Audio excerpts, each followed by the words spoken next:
le sujet le plus intéressant à apporter comme prédicateur, mais c'est un sujet qui a une importance capitale, vitale et incontournable. Et c'est un sujet que moi, je peux apporter parce que je suis un visiteur. Alors, quand tu présentes un sujet comme ça, bien, il ne peut pas dire, bon, c'est bien, il est en train de me parler, ou fait que si vous sentez que le message vous parle ce matin, ça n'a rien à voir, je ne vous connais pas, vous ne me connaissez pas, et je ne suis pas en train de vous dire des choses que le pasteur m'a dit, tu diras ça, tu diras ça, tu diras ça. C'est l'agenda de Dieu et c'est ça qui est le fun d'un sujet comme ça et d'être dans ma position. Tu peux amener un sujet et dire, Seigneur, veux-tu parler à mes frères et mes sœurs? Est-ce qu'il y a quelque chose pour eux autres là-dedans? Parce que c'est un sujet délicat, difficile, mais tellement, tellement libérateur. Vous connaîtrez la vérité et la vérité, vous, c'est ça. Alors, des fois, il faut se regarder dans le miroir. Alors, ce matin, on va faire un petit exercice. Si vous voulez me suivre, m'accompagner, on va se regarder dans le miroir un peu. C'est correct? Je sais à mes joueurs de hockey, des fois, il faut se regarder dans le miroir. Et là, pour mieux avancer, pour mieux... Mais on est des enfants de Dieu, nous, c'est différent. Prions. Seigneur, merci pour ta bonté, merci pour ta fidélité, merci que tu es bienveillant, patient. Et Seigneur, dans ce sujet qu'on amène ce matin, je te demande de te glorifier, de donner une parole, de parler à mes frères, mes sœurs, de me parler à moi-même, Seigneur. Et que tu te glorifies, que nous fasses franchir un pas de guérison dans nos cœurs, un pas qui transforme nos vies. Parce qu'on sait quand même qu'on essaierait de changer nos comportements, nos façons de faire. Si notre cœur n'est pas guéri, ça mène à nulle part. C'est un cercle vicieux, on tourne en rond et on s'en va à nulle part. Et Seigneur, on veut ta présence ce matin. Au nom de Jésus. Amen.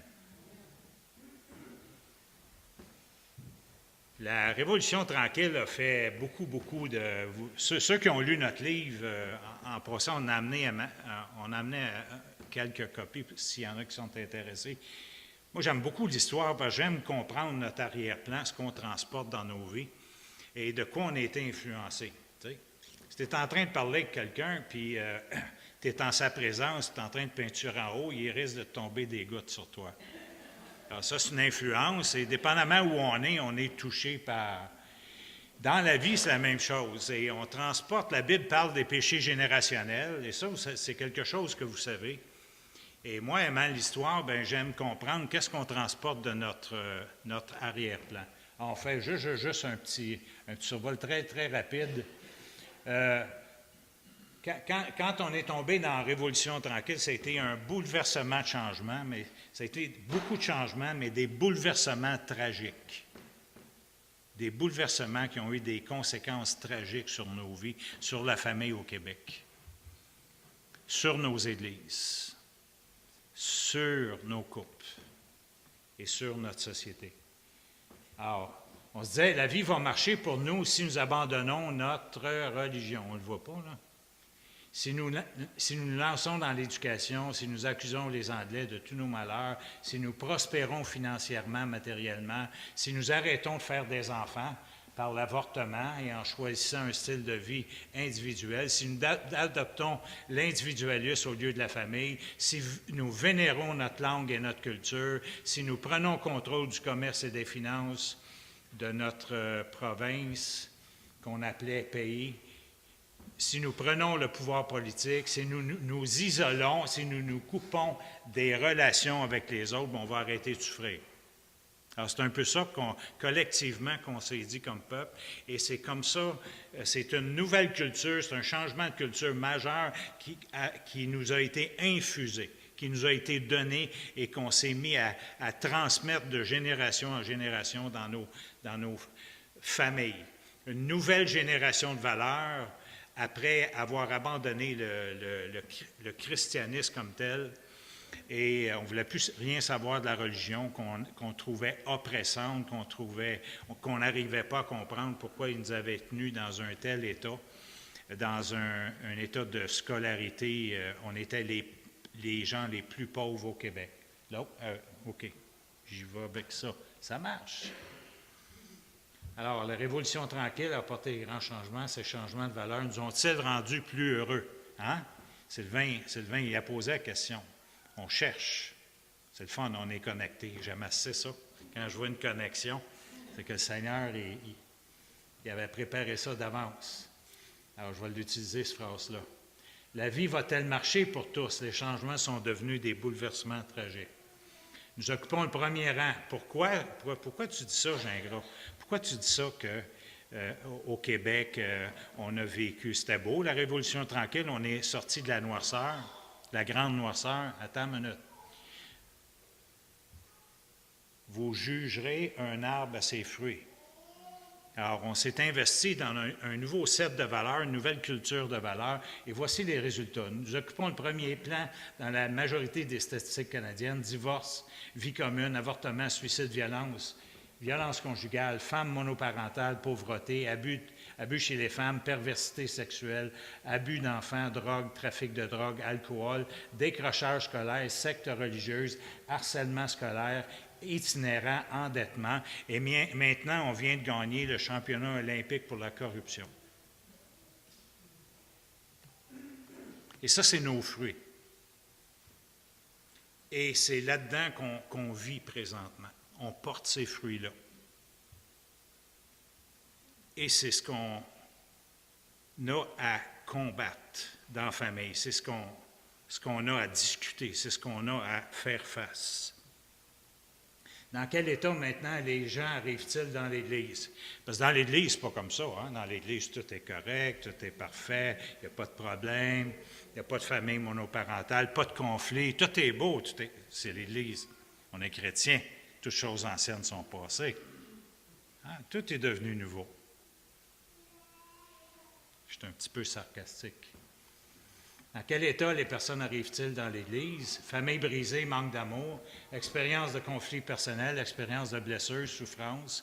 Qui découle de ces statistiques-là? Okay? Il faut comprendre qu'on transporte ça dans l'Église. Alors, on est malhabile, handicapé dans les relations, parce que les relations qu'on a développées durant 400 ans, c'était des relations d'affaires. Alors, si on allait voir les curés, c'était pour avoir quelque chose. Si on allait voir les Anglais, c'était pour négocier un deal. Si on parlait aux Autochtones, c'était pour discuter d'un arrangement. Mais c'était des relations d'affaires. On n'allait pas se voir les uns les autres pour prendre soin les uns des autres. Alors, quand je vais voir mon pasteur, c'est toujours pour lui demander quelque chose. Quand je vais voir mes anciens ou quand je vais voir des membres dans l'Église, c'est pour soutirer quelque chose d'eux autres. Quand est-ce que, quand je vais voir quelqu'un dans l'Église, je vais aller voir mon pasteur à un moment donné, ou des dirigeants, des serviteurs qui prennent soin de nous autres, des gens de louange, des gens qui se mouillent pour l'Église, quand est-ce que je vais aller voir et dire comment je pourrais prendre soin de toi? Mais la plupart du temps, on a été éduqués, on transporte une compréhension de relations d'affaires et on transporte ça dans l'Église. On transporte nos blessures, les blessures d'abandon, d'être rejeté, d'être abusé, d'absence d'un père. On ne comprend pas. Quand l'animateur est pris en avant, Père, bon Père du ciel, Père bienveillant, j'ai juste envie de me cacher parce que moi, le mot Père vient m'écraser à cause de ce que j'ai vécu chez nous avec mon Père. Recherche de bonheur dans le matérialisme, égoïsme, autosuffisance, indépendance, vie de jungle, la loi du plus fort. C'est comme ça qu'on a appris à s'en sortir. Alors, quand on a un conflit, bien, c'est la loi du plus fort. Surtout si on ne lit pas la parole de Dieu, on ne comprend pas ce qui se passe. Recherche de bonheur dans les plaisirs, vie construite sur la feeling, les émotions. Allergie à l'autorité, allergie à la discipline. Ça, c'est dans l'état avec lequel on arrive dans l'Église. Alors, ici, il y a un groupe d'anciens. Vous êtes 2. Alors voici, c'est avec ça que vous devez composer. Quelle tâche! Quelle tâche! Et les gens souffrent, mais Dieu a prévu le coup. Ça, c'est la bonne nouvelle. Dieu a prévu le coup. Jean 1,12, il a donné à tous ceux qui l'ont reçu, Jésus, il a donné le pouvoir de devenir enfants de Dieu. Enfant. Enfant, parent. Les mots commencent à être intéressants. Et on est des fils d'adoption, nous dit la parole de Dieu dans Éphésiens. On est des fils d'adoption. Et ce qui est intéressant dans Éphésiens 2,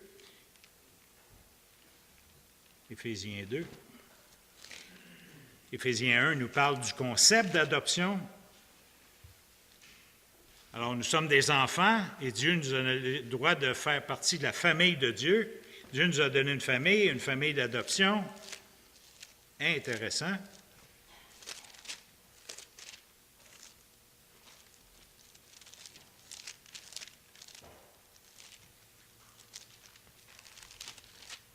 Et on n'est pas n'importe qui. On n'est pas n'importe qui. Éphésiens 2, 19.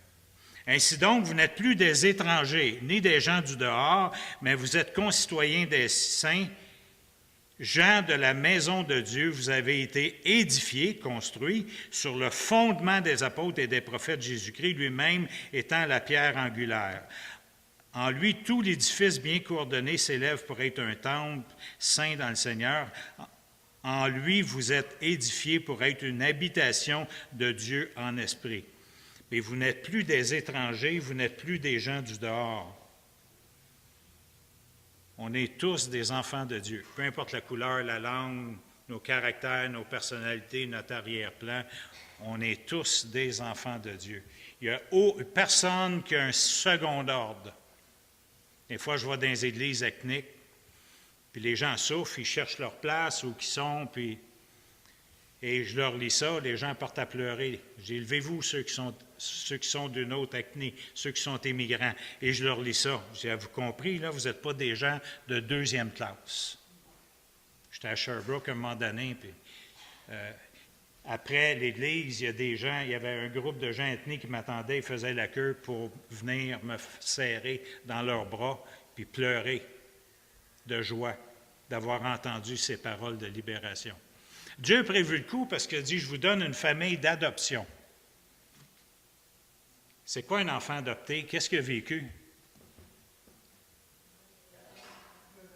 Le rejet, l'abandon, solitude, douleur, hein? Et on ne s'en sort pas. C'est des blessures profondes. Alors Dieu, à moins que moi je ne comprenne pas comment que la vie se passe ou que je sois vraiment un idéaliste, tout le monde souffre. Tout le monde souffre, on ne s'en sort pas.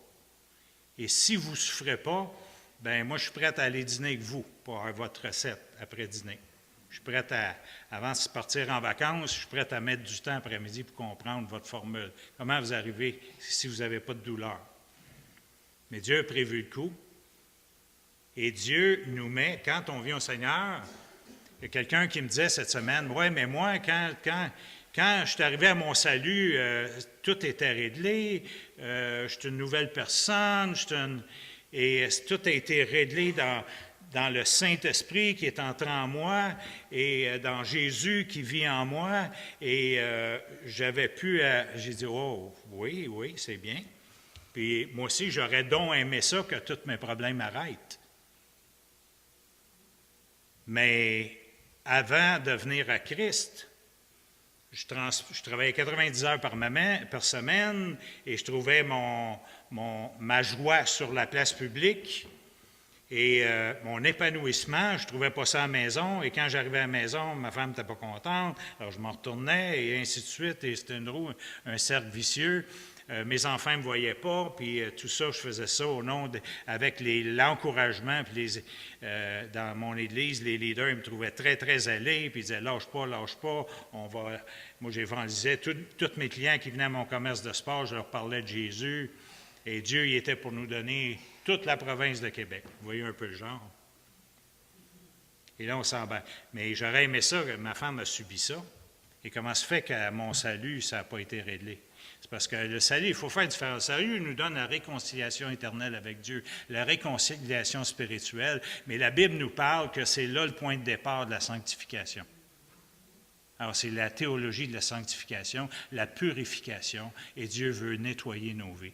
Et Dieu est un gentleman, parce que s'il nous montrait tout ce qu'on a à changer, tout d'un coup, on pèterait une crise cardiaque, on ne serait pas capable de le prendre. Et Dieu, il va étape par étape, chacun à son rythme, chacun à sa révélation, au fur et à mesure où on ouvre notre cœur au Seigneur. Mais là, qu'est-ce qui arrive quand je ne suis pas heureux? Hein?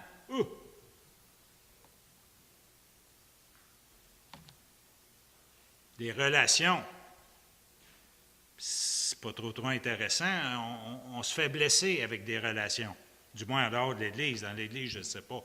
Tout est correct. Hein? On est des enfants de Dieu. Il y a 50 commandements les uns les autres. Aimez-vous les uns les autres. Accueillez-vous. Alors, c'est pas pour l'Église, ça. C'est pour l'Église. En dehors. En dehors, ils ne vivent pas ça, mais nous, on vit ça. On n'a pas de problème dans l'Église. Hein? Non.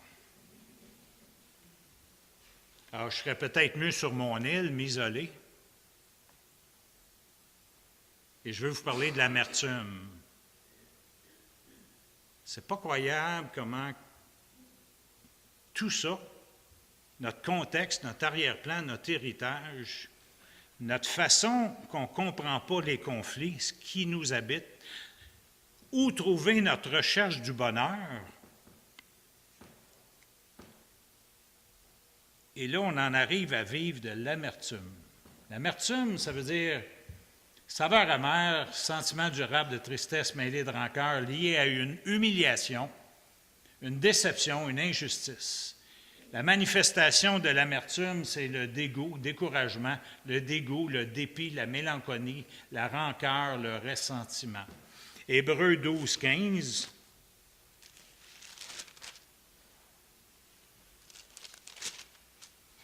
Recherche 14, pour le prendre dans son contexte, rechercher la paix avec tous. Voyez-vous, c'est relationnel. La vie chrétienne est relationnelle, on ne s'en tire pas. Quand même tu voudrais être sur ton île, ça ne marche pas. Dieu ne bénira pas. La vie chrétienne, c'est être en relation avec Dieu, les uns avec les autres, et c'est de vivre une famille. L'Église de Dieu, ce n'est pas une entreprise privée, ce n'est pas une incorporation, c'est une famille, c'est la famille de Dieu. Famille d'adoption, où Dieu a un plan rédempteur. C'est la famille rédemptive parce qu'on vient tous de familles dysfonctionnelles et on transporte des blessures. Et Dieu dit, moi j'ai prévu une famille, vous êtes tous mes enfants d'adoption et je vous ai donné le pouvoir de devenir enfants de Dieu, je vous donne une famille d'adoption et je veux prendre soin de vous. Le prix à payer, c'est d'accepter d'embarquer dans la sanctification. Et la recherche du bonheur, dorénavant, n'est plus en toi, n'est plus dans tes citernes crevassées, mais elle est en moi.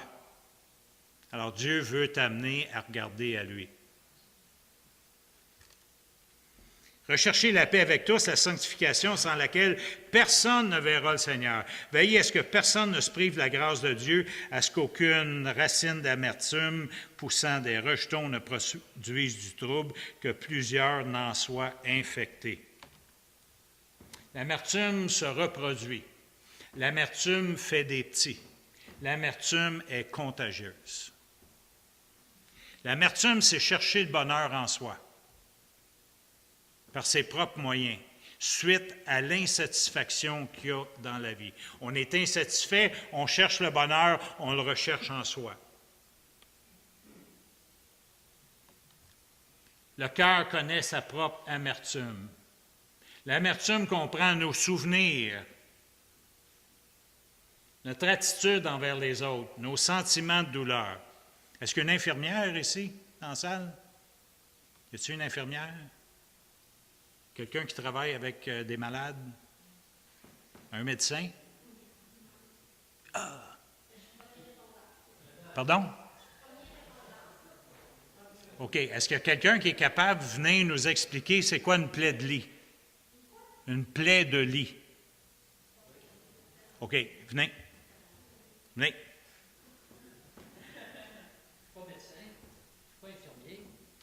Ma mère a été longtemps hospitalisée. Puis une plaie de lit, c'est quelqu'un qui est longtemps couché, qui ne peut pas bouger. La peau devient pas nécrofiée, mais l'humidité qui se fait là, ça fait que ça ronge tranquillement. Puis à un moment donné, la plaie devient à la chair vive. Puis là, ça agrandit, puis ça agrandit. Parce que la personne n'est pas capable de bouger puis d'aérer sa plaie. Puis là, même s'ils mettent une crème, ça fait juste amplifier le problème. Fait que je me rappelle qu'il y avait un produit qu'ils utilisaient, là, mais c'était de la bétadine, mais il ne faut pas dire plus que ça. Mais je sais une chose, c'est que c'est dommageable et ça agrandit tout le temps. Ça ne va jamais en diminuant si la personne ne se rétablit pas. Ah, c'est ça. L'amertume, c'est ça. Ça commence par une irritation. Puis là, ça avance, ça avance, ça avance, ça avance. Puis on ne le voit pas venir, hein? On est à l'hôpital, on est sécure. On est dans l'Église, on est sécure. On ne fait pas ça d'amertume, nous autres, voyons donc. C'est quoi ce bébête-là? C'est quoi ce bébête-là? Deux conséquences de l'amertume. Un manque de confesser l'amertume va mener à des péchés plus grands, plus sérieux. On va le voir tantôt dans des exemples. Éphésiens 4, 31, 32.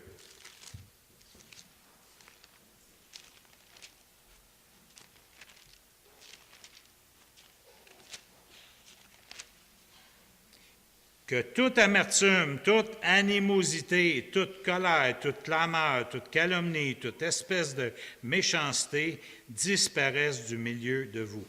Soyez bons les uns envers les autres, compatissants, pardonnez-vous réciproquement comme Dieu vous a pardonné en Christ.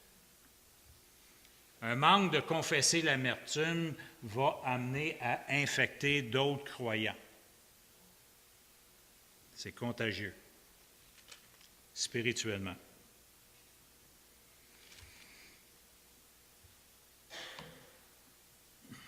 Excusez, ce n'est pas Myriam, c'est Marie et Caïn. Quelle est la pensée d'une personne amère? C'est intéressant.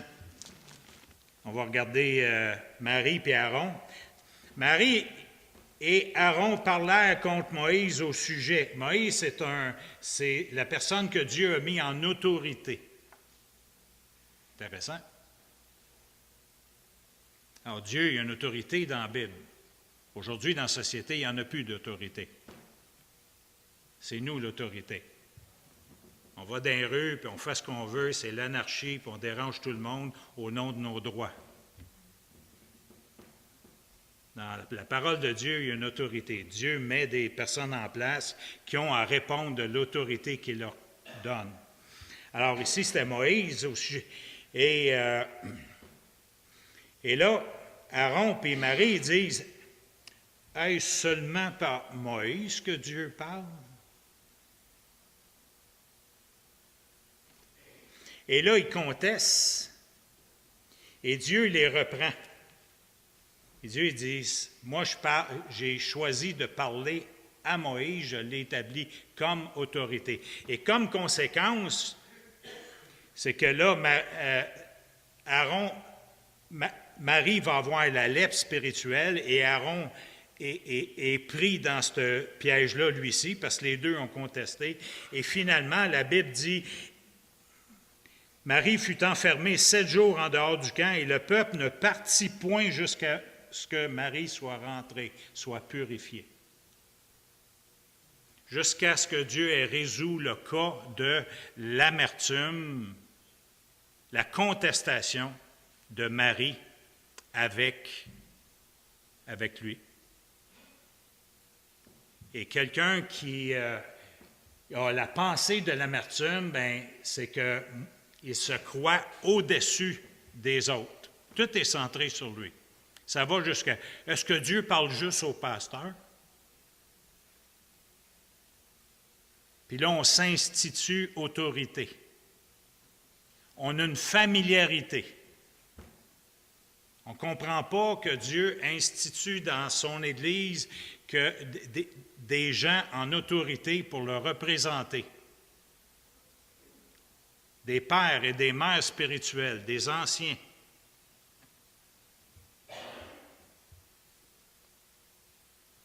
Une personne qui est amère dit « J'ai ma douleur à chaque fois que je croise mon offenseur ou mes offenseurs. » Caïn, Dieu est en train de lui parler dans Genèse 3. Intéressant, beau passage. Il dit, wow, c'est bien, tu prends l'Ancien Testament, Dieu est dur. Où est la grâce de Dieu? Vous voulez voir la grâce de Dieu dans l'Ancien Testament? Genèse chapitre 3, 4, excusez, verset 5. Alors, Caïn fut très irrité. On connaît l'histoire d'Aïn et Abel. Dieu a accepté le sacrifice d'Abel. Il a refusé le sacrifice de Caïn pour ses motifs. Il dit, Caïn fut très irrité et son visage fut abattu. Alors, le visage, c'est le reflet du cœur. Quand on travaille avec les couples, on dit, regardez, vous, époux, épouse, regardez dans votre figure, vous allez voir le cœur. Vous allez voir le cœur de votre partenaire, votre mari, votre femme. Alors, je regarde ma femme, je dis, voyez mon cœur, hey, ce serait le fun de passer par le Saguenay pour aller. Voyez mon cœur, alors, on détecte tout. Alors, Dieu ici est en train de parler à son cœur, puis il dit, Caïn, l'Éternel dit à Caïn, il ne tape pas sa tête. Il ne dit pas « Qu'est-ce que tu as fait? » Il s'adresse à la racine, à l'endroit qui produit le péché. Alors, il s'adresse au cœur. Il dit « Pourquoi es-tu irrité? Pourquoi ton visage est-il abattu? Certainement, si tu agis bien, tu relèveras ton visage. Si tu agis mal, le péché se couche à la porte et ses désirs se portent sur toi. » Mais Caïn, lui, dit, quand on souffre, quand on a mal, quand on est irrité avec cette amertume-là, cette irritation qui est en train de nous empoisonner, et quand même qu'on met de l'onguent dessus, il n'y a rien qui se passe, et de l'onguent en passant, bien, c'est une solution qui est, prenons ça comme image, une solution, un échappatoire, un band-aid, quelque chose qui ne règle rien, parce qu'on ne va pas à la vraie source. On ne va pas à Dieu, on va à nos propres moyens. Alors, prenons-le comme ça pour continuer l'imagerie, le symbole. Et lui, il dit à chaque fois, puis là, Dieu, il parle, puis il dit, regarde, là, Dieu est en train gracieusement de le sortir du trou, puis de voir son cœur, puis, tu sais, je ne t'ai pas donné, si tu vis de l'amertume, si tu vis du ressentiment, bien, c'est parce que moi, je t'ai équipé d'émotions, c'est un drapeau rouge. C'est pas grave, là. Ce qui est grave, c'est si tu continues, puis lui, il n'écoute pas, parce que quand tu as de l'amertume, tu es concentré sur ta douleur, tu cherches à avoir le bonheur dans tes propres moyens. Alors, tu n'écoutes plus Dieu. Alors, lui, il n'écoute pas Dieu, et quand Dieu il a fini de lui donner l'instruction, il me semble de voir Dieu, il dit, puis, qu'est-ce que tu en penses? Puis lui, il est parti. Au lieu de répondre à Dieu, il s'en va, puis durant que Dieu il parlait, puis il avait son plan de match, puis il disait, moi, je vais le voir, mon frère, moi, il régler son cas. Puis Dieu est en train de parler, là. Puis je vais régler son cas, parce qu'à chaque fois que j'y vois la face, ça me fait mal, j'ai ma douleur. Et là, je vais régler ça, cette affaire-là. Alors, il appelle Caïn, puis il dit, Caïn, je vais faire disparaître une fois pour toutes la douleur de mon échec, que lui, c'est le chouchou de Dieu, que moi, je suis un pas bon, je fais rien de bon, je suis jamais correct. Alors là, on va régler ça, cette affaire-là.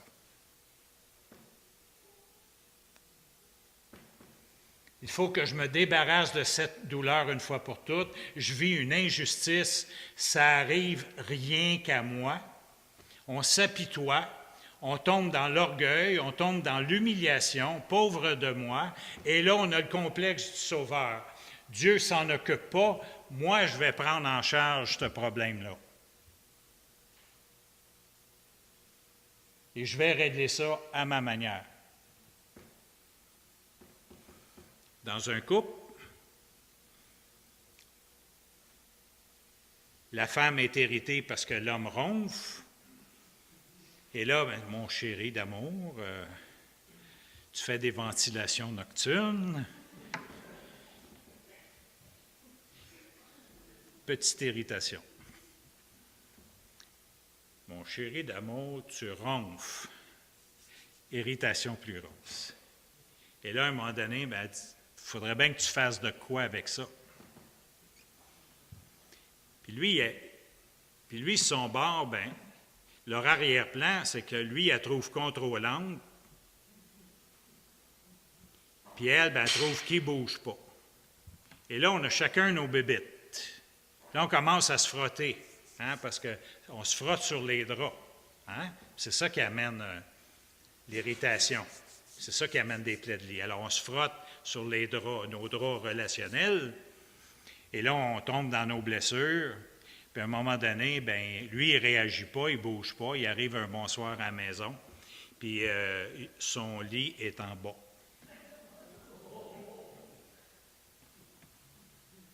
Puis au bout du compte,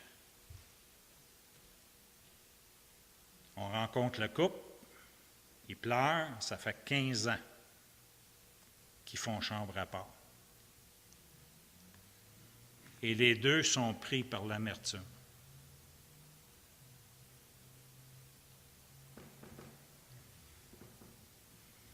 Complexe du sauveur, je vais régler ma cause.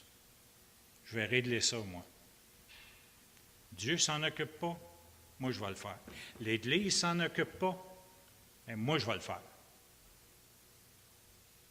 Ils ne comprennent rien, eux autres, dans l'autorité de l'Église. Ils ne sont pas compétents. Alors, moi je vais le régler à ma façon. Et là, quelle arrogance! Quelle arrogance!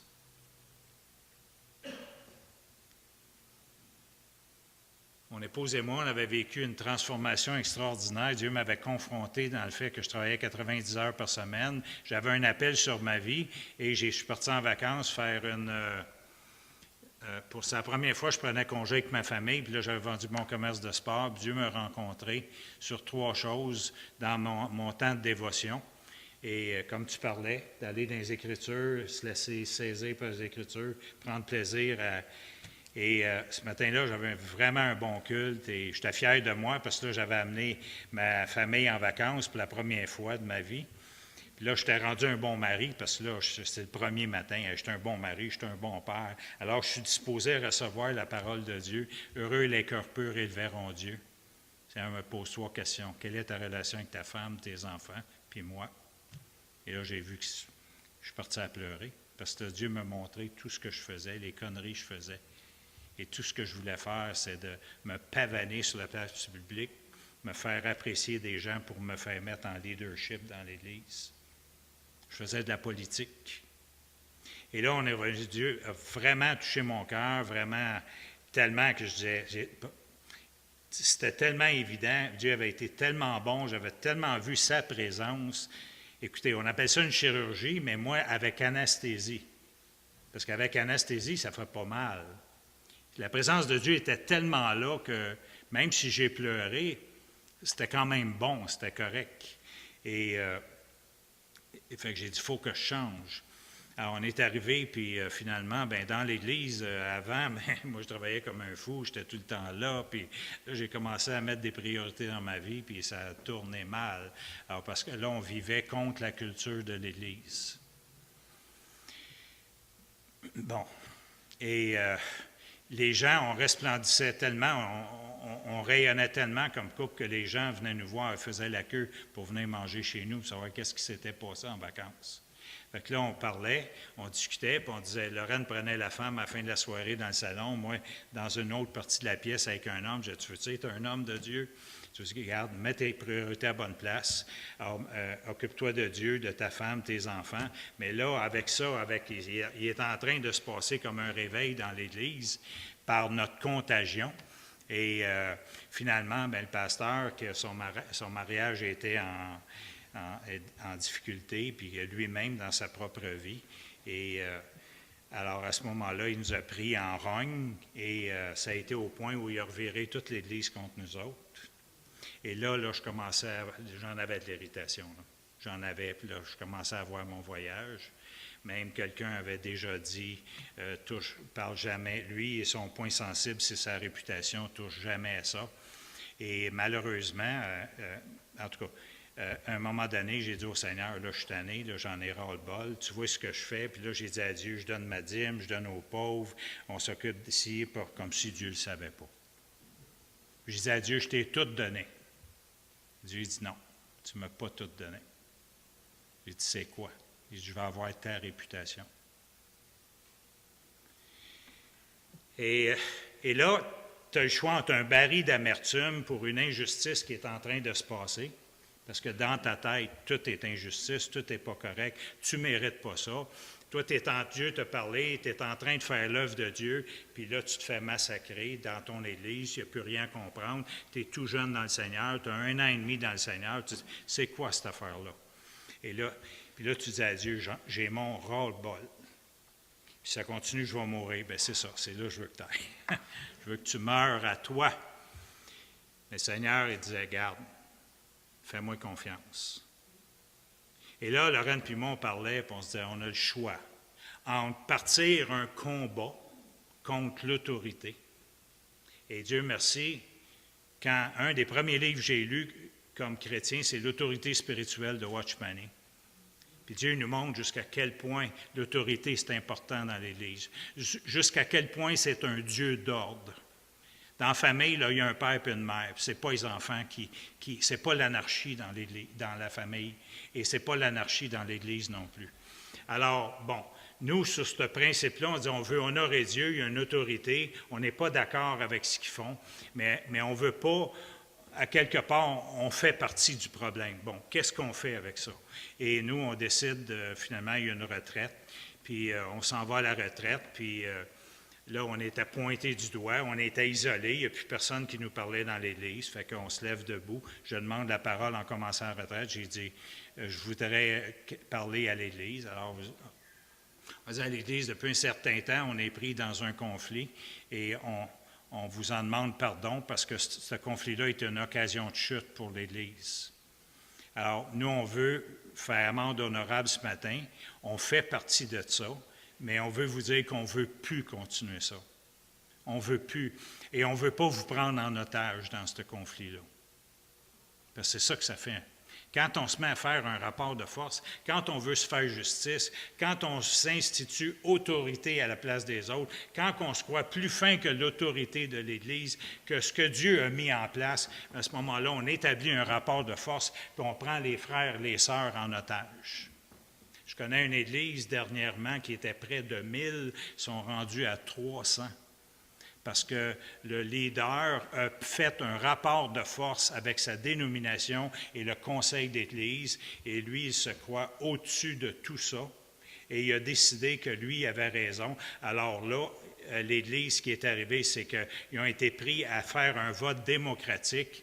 Puis dans l'Église aujourd'hui, on ne comprend pas la discipline spirituelle. Et la discipline, bien, on fait partie de la génération qui a été allergique à la discipline, mais Dieu nous donne un ordre pour résoudre les problèmes, résoudre les affaires.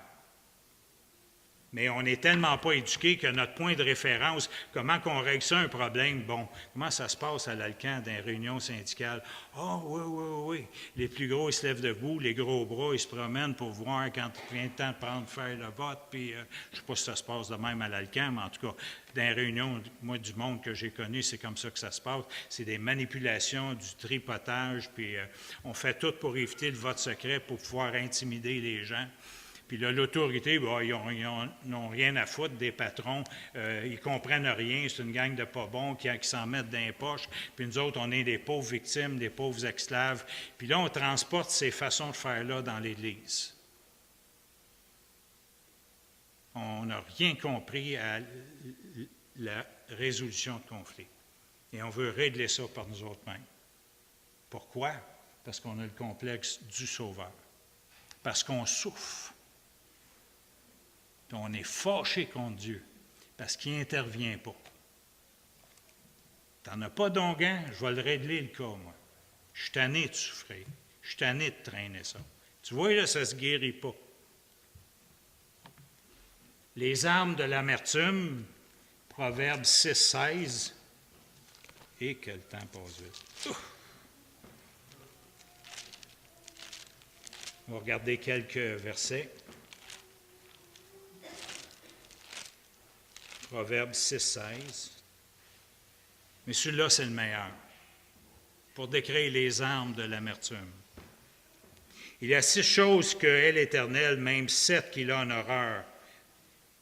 Et pensez aux conflits entre mari et femme, entre père et fils, dans les familles, entre frères et sœurs, entre l'Église, des conflits dans l'Église qui impliquent les anciens, l'autorité de l'Église, puis les gens dans l'Église. Pensez vous allez voir une description ici de ce qui arrive. Les yeux hautains, la langue menteuse, les mains qui répandent le sang innocent, le cœur qui médite des projets iniques.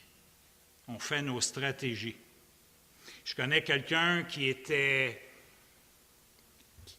beaucoup aimé, qui voulait avoir un rôle de leader dans l'Église, puis il ne l'a pas eu parce qu'il n'avait pas les qualifications, mais il était aimé. Alors, il a décidé de laisser l'Église.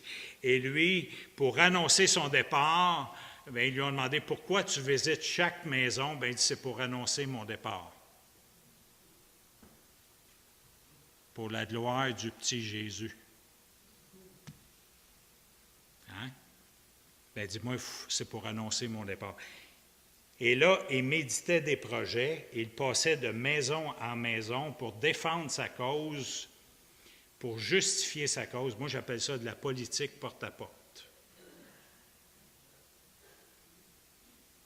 Ça a été jusqu'où cette situation-là a détruit l'Église, parce que l'Église l'aimait beaucoup, il ne comprenait pas. Un vient, défend sa cause, vient la partie adverse et on l'examine. Mais là, c'est quelqu'un qui misait sur... c'est une personne qui était très sociale, et qui donnait tout aux autres, 90 heures par semaine. C'est pas moi, là. Puis il donnait tout. Lui, il se nourrissait dans ces choses-là. Et là, parce qu'il a décidé qu'il y avait une injustice, que c'était à lui, ça revenait le rôle de leader, de pasteur, que Dieu il avait manqué son coup, lui, il établirait sa loi. Il a brisé l'Église, démoli l'Église. Il a pris les gens en otage, il a empoisonné les gens dans l'Église. L'Église s'est fractionnée parce qu'ils ne savaient plus, comme des enfants qui regardent papa et maman se chicaner devant eux, puis ils disent « Allez-vous vous séparer, vous autres aussi? » C'est ça que ça fait. Et les gens sont tellement mal que les enfants essayent de poser des gestes, puis ils se font des blessures en essayant de réparer le divorce, la chicane entre le père et la mère, entre les anciens et les membres, puis on ne sait pas où on s'en va. Puis c'est quoi cette affaire-là? Bien, finalement, on s'en fâche parce qu'on ne respecte pas, on essaie de régler les choses par nos propres moyens, on ne comprend pas la parole de Dieu, on ne comprend pas les voies de Dieu, l'instruction de Dieu, comment Dieu il nous demande de travailler dans la famille. Et Dieu, il a un plan rédempteur, il a un plan merveilleux, et Dieu nous donne le pardon. Il faut lire sur le pardon, aller chercher des livres sur le pardon, les confirmer dans la parole de Dieu, et parce que Dieu veut nous libérer de ça, mais on cogne à la mauvaise place, on ne va pas à Jésus, on va en nous. On se fait Dieu. On devient notre propre idole. Et à quel prix? Et à quel prix? Et dans nos couples, on se dit, pourquoi ça ne se règle pas? Pourquoi qu'on n'avance pas? On reste sur notre orgueil, on reste sur notre blessure, et on ne veut pas. On maintient. Le principal obstacle au couple qui n'avance pas, c'est cette amertume-là. Des conflits pas réglés.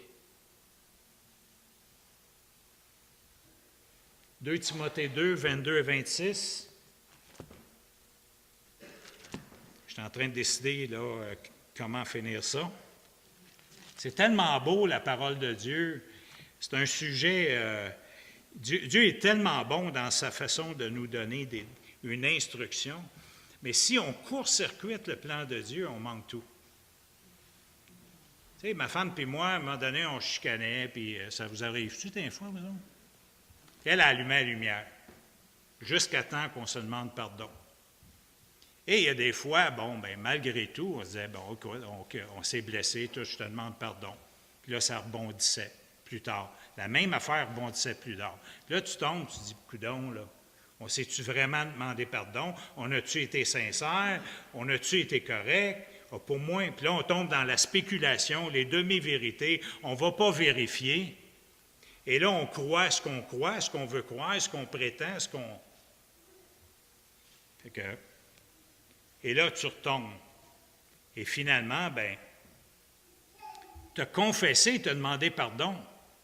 Mais Dieu, lui, veut t'amener à guérir la blessure qui t'amène à la friction. Et souvent, c'est ça qui se passe. Il va y avoir des conflits, il va y avoir entre des personnes. On va leur demander de faire chacun leur liste. Hein? Puis là, on va dire, bon, ben là, confessez, dites-vous où vous êtes fait mal, puis là, pardonnez-vous, puis là, vous êtes réconciliés. On veut bien agir, mais le plan de Dieu, c'est plus profond que ça. Dieu veut nous sanctifier. Il ne veut pas juste nous accorder sans tenir compte d'où on est. Dieu veut voir, il y a des conflits. Dans les conflits, Dieu veut qu'il élève des drapeaux rouges, l'amertume, le ressentiment et ces choses-là pour nous faire voir qu'il y a des choses à régler dans notre cœur.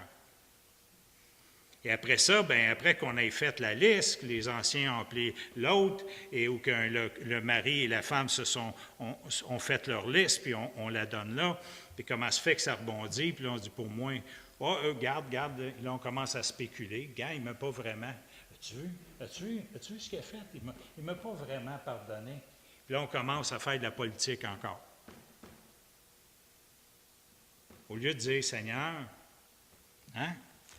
Voyez-vous, un beau verset, 1 Jean 5, un beau verset pour la discipline de Dieu. Avant Matthieu 18, 1 Jean 5,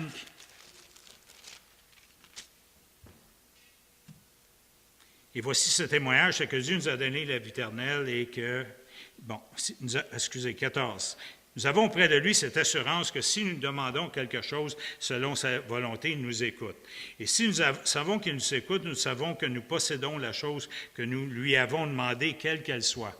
Hey, c'est toute une parole, ça.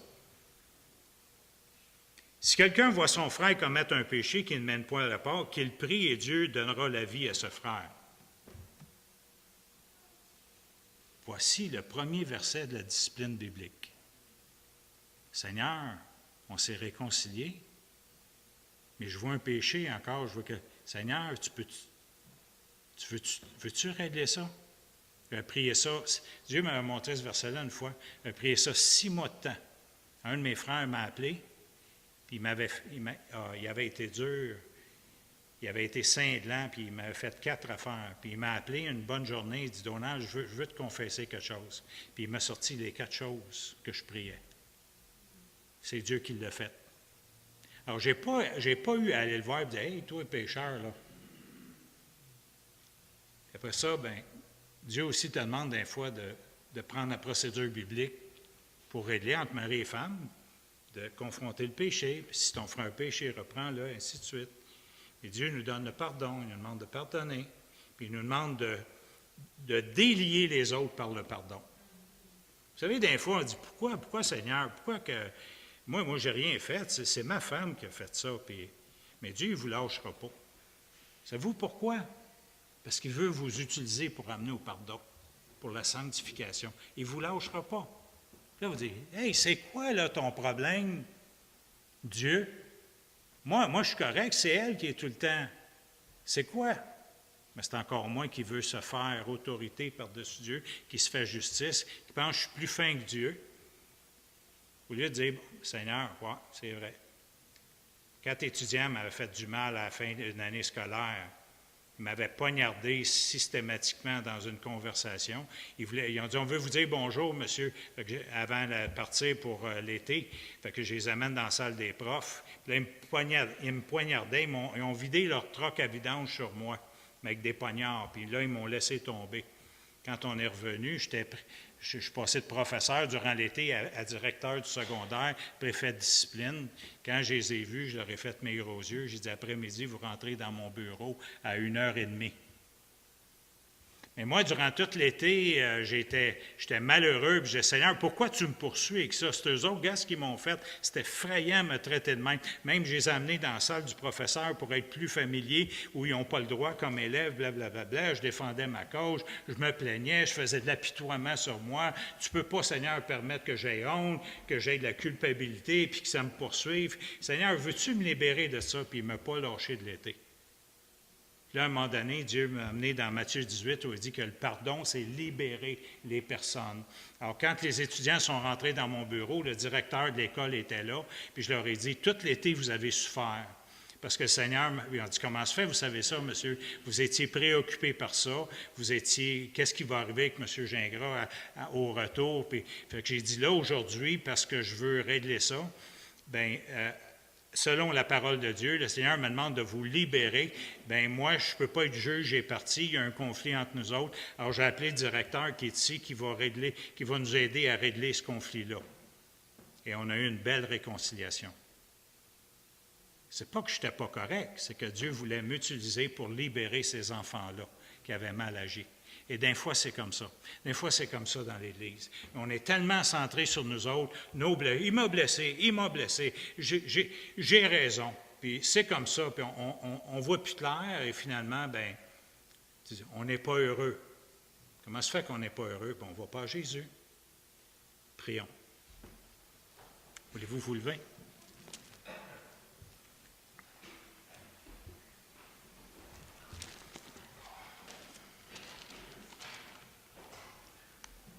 Seigneur Jésus, tu dis dans Apocalypse 3,20 que « Voici, je me tiens à la porte et je frappe.